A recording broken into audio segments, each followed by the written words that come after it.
आत्मनिर्भर भारत बहुत जल्द चाइना के आगे बढ़ जाएगा या इंडिया कभी चाइना को कम्पीट ही नहीं कर पाएगा। अब सभी ने ये डिबेट्स कभी ना कभी तो सुनी ही होगी। ये डिबेट्स ना सिर्फ इंडिया में बल्कि पूरी दुनिया में चल रही है कि क्या इंडिया चाइना को ओवरटेक कर पाएगा या नहीं। चाइना को दुनिया के मैन्युफैक्चरिंग हब के तौर पे जाना जाता है। आज चाइना के बिना देश ग्रो नहीं कर सकता। इवन यूएसए जैसी सुपर पावर जो दुनिया के दूसरी सबसे बड़ी मैन्युफैक्चरिंग कंट्री है, वो भी चाइना पर अपने प्रोडक्ट्स के मैन्युफैक्चरिंग के लिए डिपेंड करती है। तो क्या इंडिया इन चीजों को ओवरकम करते हुए हमारी उम्मीदों पर खरा उतर पाएगा? आज हम इंडिया और चाइना का कंपैरिजन नहीं करने वाले, क्योंकि मैन्युफैक्चरिंग में इंडिया चाइना के ग्लोबल प्रोडक्शन का आधा आउटपुट भी नहीं देता। स्टैटिस्टिकली हम चाइना से खुद को उस वक्त कंपेयर ही नहीं कर सकते जब गैप इतना बड़ा हो। Instead on a logical base हम ये देखेंगे कि फिलहाल इंडिया पूरे वर्ल्ड में कहां स्टैंड करता है in terms of manufacturing. India में मैन्युफैक्चरिंग के प्रॉब्लम्स क्या है, किन चीजों पे गवर्नमेंट को सबसे ज्यादा फोकस करना पड़ेगा। इसके साथ ही कुछ assumptions को जानेंगे जिनके सच होने पर इंडिया रियलिटी में चाइना को ओवरटेक कर सकता है इन टर्म्स ऑफ मैन्युफैक्चरिंग। शुरू करते हैं। पहले बात करते हैं इंडियन मैन्युफैक्चरिंग इंडस्ट्री की। डोमेस्टिक और इंटरनेशनल मार्केट में ये कहां स्टैंड करती है। इंडिया दुनिया की सबसे ज्यादा पॉपुलेटेड कंट्रीज में दूसरे रैंक पर आती है और सबसे ज्यादा यंग पॉपुलेशन भी होस्ट करती है। तो इस बात से आपको यह अंदाजा आ गया होगा कि इंडिया में लेबर कॉस्ट बहुत ही कम होगी, जिससे मैन्युफैक्चरिंग करना बहुत आसान है हमारे देश में। पर आपको ये जान के आश्चर्य होगा कि मैन्युफैक्चरिंग सेक्टर हमारे देश की जीडीपी का 14 to 17% ही कंट्रीब्यूट कर पाता है। हालांकि गवर्नमेंट ने इस साल के एंड तक इसे 25% तक ले जाने का एम रखा है और पिछले साल इंडिया में जो मैन्युफैक्चरिंग फॉरेन डायरेक्ट इन्वेस्टमेंट आई है वो 76% से ग्रोथ हुई है।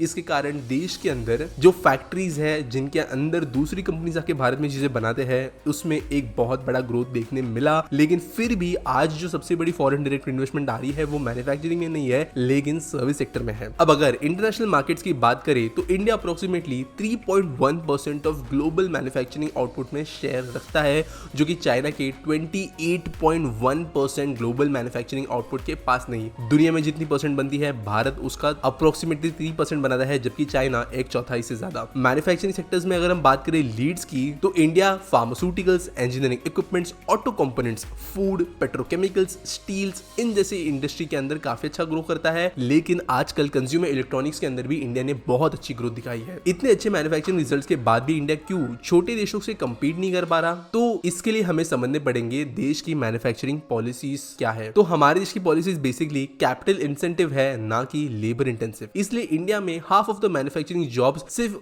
5 लेबर इंटेंसिव सेक्टर्स में ही बनती है, जो कि garments, textiles, food processing, leather और फुटवेयर के सेक्टर्स हैं। हम लेस एफर्ट्स मोर रिटर्न्स वाले सेक्टर पर ज्यादा फोकस कर रहे हैं और मैन्युफैक्चरिंग को इग्नोर कर रहे हैं। गवर्नमेंट की मेक इन इंडिया स्कीम जरूर ईज ऑफ डूइंग बिजनेस के लिए काम आ रही है, बट ये लेबर इंसेंटिव सेक्टर्स के ग्रोथ में कुछ काम नहीं आ रही। आज भी टियर 2 और टियर 3 सिटीज में मैन्युफैक्चरिंग का बहुत अच्छा स्कोप है, पर उसे फुल्ली यूटिलाइज नहीं किया जा रहा। पैंडेमिक के चलते चाइना में से बहुत सारी कंपनीज बाहर आ गई, पर उनमें 5% कंपनीज ही इंडिया को चुन पाई। लेकिन बाकी कंपनीज जो है वो वियतनाम, बांग्लादेश, फिलीपींस, इन कंट्रीज में चली गई, क्योंकि हमारा इंफ्रा इन कंपनीज के मैन्युफैक्चरिंग को कैपेबल बनाने लायक लेवल पर नहीं था। वैसे इंडिया और चाइना के अंदर सिर्फ बेसिक डिफरेंसेस चीजों को डिफाइन नहीं कर दी। इंडिया एक डेमोक्रेसी है, चाइना नहीं। हमारे नेबरहुड रिलेशंस अलग है, जो कि एक बहुत बड़ा फैक्टर है। और ये पॉलिटिक्स, इकोनॉमिक्स और दूसरे डिफरेंसेस को अगर आप समझना चाहते हो तो आप सुन सकते हो China and India, Asia's emerging great powers in Hindi इस बुक समरी को कुको एफएम के ऊपर, जहां पर आपको ना सिर्फ ये बेसिक चीजें लेकिन जो कल्चर्स है दोनों पावर्स के बीच में, हमारी आर्म फोर्सेस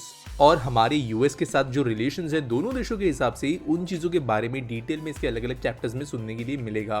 कुको एफएम पर 10,000 से ज्यादा ऑडियो बुक्स आपको मिलती है रीजनल लैंग्वेजेस में, जिसे आप कभी भी कहीं भी सुन सकते हो। और कुको एफएम का ईयरली सब्सक्रिप्शन जो 399 रुपीज का था, वो आपको मेरे कूपन कोड PT50 का इस्तेमाल करने के बाद 50% डिस्काउंट यानी 199 रुपीज में मिलेगा। आपको सारी ऑडियो बुक्स का एक्सेस इसकी वजह से फ्री मिलता है। तो डिस्क्रिप्शन में दिए गए लिंक के जरिए कुको एफएम को चेकआउट करें और अपनी मनपसंद ऑडियो बुक सुने। गवर्नमेंट को इन प्रॉब्लम्स को हटाने के लिए बहुत सारे रिफॉर्मेशंस करने पड़ेंगे, जहां पर एट फर्स्ट इंडिया को ऐसे स्पेशल इकोनॉमिक जोन्स बनाने पड़ेंगे जो कि रेसिडेंशियल एरियाज के पैरेलल हो और लोगों को बिना ट्रांसपोर्टेशन कॉस्ट देकर काम पर वो बुला सके। इकोनॉमिक जोन्स को हाईली एडवांस फीचर्स से पैक्ड होना होगा ताकि इंटरनेशनल स्टैंडर्ड्स को वो फुलफिल कर पाए। रैपिड ग्रीनफील्ड कंस्ट्रक्शन को प्रमोट करना पड़ेगा जो कि एक इफेक्टिव इंडस्ट्रियल इंफ्रास्ट्रक्चर दे पाए। एमएसएमईज को भी ग्लोबली कॉम्पिटिटिव होना पड़ेगा, जिसके लिए अच्छी मैन्युफैक्चरिंग फैसिलिटीज को उन्हें यूज करना पड़ेगा। वाटर, एयरपोर्ट्स जो मैन्युफैक्चरिंग की सप्लाई चेन के अंदर एक बड़ा रोल निभाती है, उन्हें भी डेवलप करना होगा। एक मेन थिंग जो हमें जरूर करनी चाहिए वो है वर्ल्ड के लिए प्रोडक्ट्स बनाना, और ये एक सिंपल टेक्निक है जिससे हर डेवलपिंग कंट्री खुद को डेवलप बना सकती है। चाइना ने भी सबसे पहले फर्स्ट वर्ल्ड कंट्रीज के कंज्यूमर्स के लिए लो कॉस्ट मैन्युफैक्चरिंग किया, पर बाद में जाकर पूरे चाइनीज मार्केट को सेल्फ इंडिपेंडेंट बनाया। हम इन डेवलप नेशंस की परचेसिंग पावर का एडवांटेज उठाना चाहिए और इस कंट्रीज के ओरिएंटेड प्रोडक्ट्स के मैन्युफैक्चरिंग को प्रमोट करना चाहिए। अब कुछ ऐसी चीजों को अज्यूम करते हैं कि अगर जो रियलिटी में इंडिया चाइना को ओवरटेक कर सकती है उसके लिए काम आ सकती है, तो उनके बारे में जरा बात कर लेते हैं। पहला है चाइना के मैन्युफैक्चरिंग सेक्टर का डाउनफॉल होना। ये उस तरीके का सिनेरियो है जहां पर हम एक्सपेक्ट कर रहे हैं कि स्पीड कम होगी, जिसकी वजह से हम हमारी आज के स्पीड के साथ में उसे ओवरटेक कर लेंगे, लेकिन ये बात होना कहीं ना कहीं शुरू हो गई है। यूएसए चाइना के ट्रेड वॉर के चलते अमेरिकन कंपनीज चाइना को छोड़ रही है। चाइना का लेबर कॉस्ट भी 20-30 साल पहले जितना सस्ता नहीं रहा, और अब कहीं ना कहीं पर यह निश्चित है कि सारी कंपनीज धीरे धीरे चाइना को छोड़ेगी और वो सीधा इंडिया में शिफ्ट होने के लिए कंट्री को एज फर्स्ट प्रेफरेंस भी मानना शुरू कर सकती है। और इसके लिए दूसरी कोई इतनी लेबर इंटेंसिव कंट्री नहीं मौजूद है जो इन कंपनीज को इतना ज्यादा आउटपुट दे पाए। दूसरा पॉइंट ये हो सकता है, जो कि मे भी सारे एग्री ना करे, लेकिन इंडिया के नेबरिंग कंट्रीज में पीस होने से हमें बहुत फायदा हो सकता है। कंट्रीज साथ में अच्छे ट्रेड रिलेशंस अगर बनाए तो वो यूजफुल हो सकते हैं। चाइना ने अपने one belt and road initiative के जरिए लोकेशंस का फायदा उठाने की कोशिश की हमारे देश की नेबरिंग कंट्रीज के अंदर, लेकिन आप सब जानते हो कि वो प्रोजेक्ट अब किस तरीके से चल रहा है और कहीं ना कहीं पर ट्रस्ट जो है वो चाइना पर खोया जा रहा है। At the same time India यहाँ पे रिप्लेसमेंट के तौर पर आ सकता है, और इंडिया इनफैक्ट ये कर रहा है, चाहे बांग्लादेश के साथ में ट्रेड बढ़ाना हो, नेपाल की रेलवे लाइंस हो, और हमारे एक नेबर को छोड़ते हुए बाकी जो भी कंट्रीज है उनके साथ में इंडिया अच्छे ट्रेड रिलेशंस बना रहा है, जबकि कहीं ना कहीं पर ये इफेक्ट कर रहा है उन देशों के चाइना वाले रिलेशंस को, और इंडिया इसका फायदा उठा रहा है। तीसरा है रेयर अर्थ एलिमेंट्स का डिस्कवर होना। चाइना के मैन्युफैक्चरिंग हब बनने के पीछे एक one of the biggest reasons ये है कि इनके पास में दुनिया के बहुत सारे रेयर एलिमेंट्स का भंडार है, जो कि बड़े एसेंशियल प्रोडक्ट्स के मैन्युफैक्चरिंग में काम आता है। मैंने एक डेडिकेटेड वीडियो बनाई थी जहां पर मैंने कहा था कि किस तरीके से चाइना इस रेयर अर्थ वाली मार्केट को डोमिनेट ना सिर्फ कर रहा है, लेकिन इंडिया में ये एलिमेंट्स होने के बावजूद इनकी रिफाइनिंग मैन्युफैक्चरिंग अच्छे से नहीं हो रही है और गवर्नमेंट इनके ऊपर अभी काम कर रही है। इंडिया को ये चीज करनी होगी, क्योंकि जो फ्यूचर में फास्टेस्ट ग्रोइंग इंडस्ट्रीज होने वाली है, स्पेशली हाई एंड वाली, वहां पर इन रेयर अर्थ मटेरियल्स का इस्तेमाल बहुत बड़े स्केल पर किया जाएगा। चौथा है इंडिया का फुल्ली इंडिजिनियस डिफेंस मैन्युफैक्चरिंग करना, जिससे हम किसी और कंट्रीज पर डिपेंड ना हो। चाइना अपने खुद के डिफेंस सिस्टम बनाता है, अब उनकी क्वालिटी हो कैसी भी हो, उन चीजों के बारे में हम बात नहीं करेंगे, लेकिन आज भी जो डिफेंस रिलेटेड मैन्युफैक्चरिंग होती है ये one of the most high value manufacturing में से एक होती है, और इसके लिए इंडिया इनके ऊपर अच्छे से काम कर सकता है ताकि डिफेंस और अलाइड इंडस्ट्रीज डेवलप हो सके। पांचवा सिनेरियो ये है कि चाइना का भी वही हाल हो जो जापान का हुआ है। जापान 1980s में चाइना की तरह ग्रोथ रेट्स के रिकॉर्ड तोड़ रहा था। एक्सपर्ट का मानना था कि जापान बहुत जल्द अमेरिका को पीछे छोड़ देगा। जापान की पॉपुलेशन में सक्सेस थी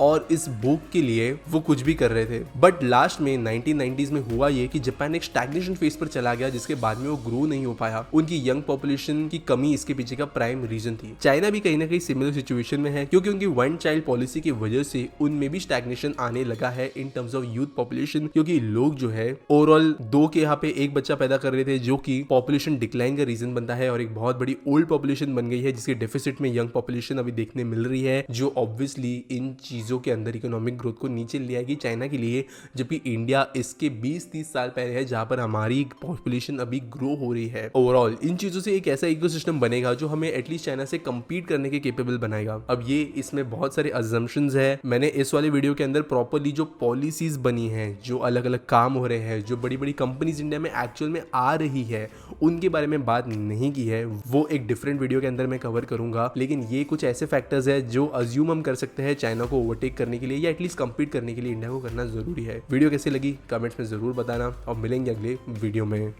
आपको मैं फिर से एक बात देना चाहूंगा कि आप डिस्क्रिप्शन में दिए गए लिंक के जरिए कुक एफएम के प्रीमियम सब्सक्रिप्शन को सब्सक्राइब करते हो तो आपको PT50 कूपन कोड का इस्तेमाल करने के बाद सिर्फ 199 रुपीज में इसका ईयरली सब्सक्रिप्शन मिलेगा। तो अभी डिस्क्रिप्शन में दिए गए लिंक के जरिए कुक एफएम को डाउनलोड करें और प्रीमियम सब्सक्रिप्शन को सब्सक्राइब करें।